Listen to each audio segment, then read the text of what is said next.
Ijazah Gibran dari Insearch UTS dipertanyakan Dr. Tifa. Roy Suryo beberkan faktanya. Dilansir dari wartakotalib.com Jakarta, isu ijazah palsu dari keluarga Presiden Republik Indonesia Jokowi kembali mencuat di media sosial. Kali ini putra sulung Jokowi, Gibran Raka Buming Raka, dituding memiliki ijazah palsu dari program Insearch University of Technology Sydney UTS Sydney, Australia. Gibran disebut bukan kelulusan strata 1 S1 dari UTS, melainkan hanya lulusan kursus atas setingkat D1. Hal tersebut pun dipertanyakan pegiat media sosial Dr. Tifa lewat status Twitternya @drtifa pada Kamis 16 Oktober 2023. Brand @gibran_tweet ijazah kursus musik Insearch UTS endi? Coba tak delok. Insearch sak ngerti ku artine program utawa kursus untuk persiapan masuk UTS. Upamane ngetok ke ijazah level mung D1 alias kursus. Jadi sakjane kowe iki nang Australia kuliah apa meng kursus to? Tulis Dr. Tifa. Brand_Gibran_tweet ijazah kursusmu dari Insearch UTS, coba mana lihat. Insearch sepengetahuanku artinya program atau kursus untuk persiapan masuk UTS. Misalnya mengeluarkan ijazah jenjangnya hanya D1 alias kursus. Jadi kamu di Australia kuliah atau hanya kursus saja? Pertanyaan tersebut rupanya dibalas oleh Gibran. Cawapres Prabowo Subianto dalam Pilpres 2024 itu kemudian menantang Dr. Tifa untuk menganalisa potret wisudanya. Tantangan itu dibuktikan Dr. Tifa lewat tangkapan layar berjudul pemberitaan berjudul "Sindir Dr. Tifa perihal ijazah palsu".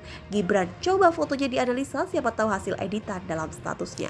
Seraya membagikan tangkapan layar pemberitaan tersebut, Dr. Tifa menyampaikan Gibran bukanlah lulusan S1 dari UTS, melainkan hanya lulusan setara D1.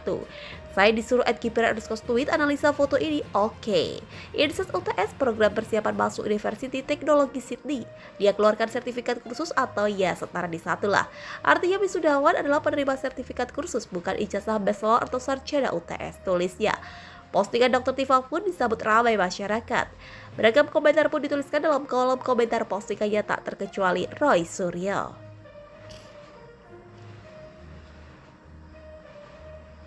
Lihat akun Twitternya @kfr_troysuryo1 pada Kamis 16 November 2023. Mantan Menteri Pemuda dan Olahraga Menpora Republik Indonesia itu mengunggah sebuah tautan situs resmi dari UTS. Mogodok, tulis Roy Suryo. Dikutip dari situs resmi UTS, Insearch adalah penyedia jalur premium ke University of Technology Sydney UTS. Program tersebut membantu mempersiapkan siswa untuk masuk ke derajat UTS. Kemitraan dengan UTS berarti siswa mendapatkan manfaat dari standar akademik UTS yang tinggi dan reputasi untuk keunggulan. Mereka juga memiliki akses ke kampus baru yang dirancang arsitektur dan mutakhir. UTS Insearch menawarkan program bahasa Inggris akademik, UTS Foundation Studies, dan diploma pendidikan tinggi. Sebagian besar ijazah mereka mengarah langsung ke tahun kedua gelar sarjana UTS yang sesuai. Siswa dapat memilih dari bidang studi berikut: akademik Inggris, bisnis komunikasi, desain dan arsitektur, teknik teknologi, informasi, dan ilmu pengetahuan.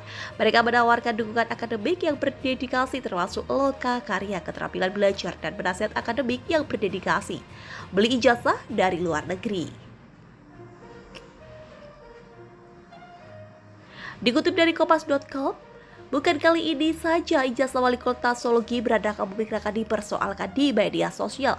Sebelum dituduh memakai ijazah palsu, Gibran pernah disebut membeli ijazah dari luar negeri. Saat itu pemilik akun Twitter @yusuf_dumdum membuat postingan yang menuliskan Gibran membeli ijazah dari luar negeri pada Rabu 12 Oktober 2022 pukul 12.42 waktu Indonesia Barat. Pemilik akun tersebut juga mengunggah sebuah foto Gibran saat di wisuda. Gibran @gibran_tweet terciduk beli ijazah dari luar negeri. Pasti mahal bayarnya, tulis akun tersebut. Unggahan itu bahkan sempat disukai lebih dari 1.200 pemilik akun Twitter dan dicuitkan ulang 164 pengguna Twitter. Postingan tersebut bahkan dikomentari oleh adik kandung Gibran, Kaisang Pangarep @kaisang. Alah editan doang, jago juga tim Mas @chili_pari editnya, tulisnya. Kali ini pemilik akun @bicipot menganggap jika ijazah putra sulung Presiden Jokowi itu palsu. Jadi apakah si @gibran_tweet orang kuliahan? Kalau lu kuliahan, tanya berapa tahun, kalau jawabannya pelitat-pelitut, jangan-jangan sama kayak bapaknya. Ijazah palsu, dan sekarang kasus ijazah palsu masih berlangsung. Si ondel-ondel bukan apa-apa kalau bapaknya bukan presiden, tulis pemilik akun tersebut pada Kamis 4 Februari 2023. Postingan tersebut bahkan dikomentari oleh adik kandung Gibran, Kaisang Pangarep @kaisang p. Ingin unggah foto wisuda hingga curhat uang saku kurang. Saat itu Gibran tampak geram ijazahnya dianggap beli dari luar negeri. Dia bahkan ingin mengunggah foto wisudanya ke media sosial. Menggotak posting foto wisuda di waya. Telitinan diedit porasa ijazah sisan. Nanti saya unggah foto wisuda saja ya. Nanti diteliti diedit apa tidak ijazahnya, kata Gibran di Solo, Jawa Tengah, Rabu 12/10/2022. Ayah Jan Etes Sri Narendra ini mengungkapkan pihak-pihak yang mempermasalahkan ijazahnya adalah kurang pekerjaan. Dia mengatakan untuk mendapatkan ijazah tersebut dibutuhkan perjuangan yang sangat panjang. Bahkan Gibran mengaku terkadang kekurangan uang saku. Lah aneh-aneh kabeh, kayaknya sekolah angel-angel, sok-sok sangune kurang lah. Lah aneh-aneh saja semuanya. Aku sekolah susah, kadang uang saku kurang lah, ungkap Gibran. Lulusan Singapura dan Australia, Gibran diketahui pernah mengenyam pendidikan setingkat sekolah menengah atas SMA pada tahun 2002 di Orchid Park Secondary School Singapura. Kemudian pada 2007, Gibran lulus dari Management Development Institute of Singapura (MDIS). Gibran kemudian melanjutkan studinya ke program Insert di University of Technology Sydney (UTS) Sydney, Australia. Gibran lulus pada 2010. Dia pun mempersilahkan pihak yang mempermasalahkan ijazahnya untuk langsung bertanya ke kampusnya di luar negeri. Ya takonono kampusku kono nang Singapura, ki Gibran lulus tenan apa ora? Fotone asli apa ora? Wisudane kapan? Ya tanah sana ke kampusku di Singapura. Ini Gibran lulus beneran atau tidak? Fotonya asli tidak? Wisudanya kapan? Kata Gibran kepada wartawan di Wali Kota Solo, Jawa Tengah, Senin 6 Februari 2023. Beasiswa UTS Insert University of Technology Sydney (UTS Insert) Australia kembali menawarkan beasiswa untuk program Future Leaders Scholarship. Dikutip dari Kompas.com, beasiswa ini menawarkan beasiswa awal 3.000 atau sekitar 32 juta rupiah untuk biaya studi bagi pelajar Indonesia. Stefani, manajer mitra UTS Insert, menjelaskan selain beasiswa tersebut, para pelajar ini juga akan menerima akses ke program kepemimpinan khusus dari UTS senilai 2.000 atau sekitar 21 juta rupiah. Untuk membantu mempersiapkan mahasiswa adalah magang. Akses ini memberikan informasi praktis tentang tempat kerja dan perencanaan karir di Australia, tambahnya. Membangun jiwa entrepreneurship. UTS memiliki atmosfer dalam menumbuhkan kompetensi dan semangat entrepreneurship bagi para mahasiswanya. Setidaknya terdapat 90 subjek khusus entrepreneurship yang dapat dipilih para mahasiswa, ujar Stefani.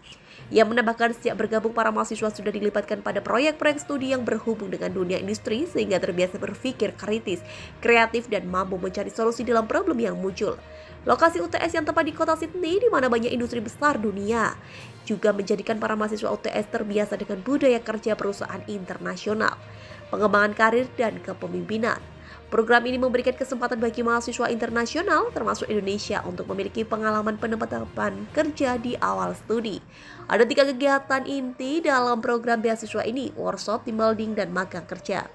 Dalam lokakarya, mahasiswa akan dibantu mengenal lebih dekat budaya dan kehidupan kerja Australia. Mahasiswa akan diperkenalkan pada konsep kepemimpinan dalam lingkungan kerja di sana. Selain lokakarya, dalam program ini penerimaan beasiswa akan melatih soft skill, kolaborasi melalui berbagai aktivitas seru, team building. Dan yang terpenting, program ini magang kerja dan perencanaan karir di beragam industri besar yang ada di Australia, jelas Stefani. Persyaratan program beasiswa. Ada sejumlah persyaratan yang harus dipenuhi untuk memperoleh beasiswa program kepemimpinan ini, diantaranya hasil nilai SMA yang baik dan skor tes bahasa Inggris yang tinggi, HL atau UTS Insert Academic English. Memiliki prestasi akademik baik di semester pertama UTS Insert, memenuhi persyaratan masuk khusus untuk program akademik dipilih. Untuk mengajukan permohonan Future Leaders Scholarship, para pelajar harus menghubungi agen pendidikan mereka dan menyerahkan esai 200 kata tentang what type of leader the world like to become in the future and we, ujar Stefani. Banyak pelajar Indonesia memilih program bisnis IT dan desain sebagai pilihan favorit mereka. UTS menjadi pilihan karena memiliki banyak orientasi praktek, proyek, dan juga magang dalam proses pembelajarannya, tambahnya Dwi.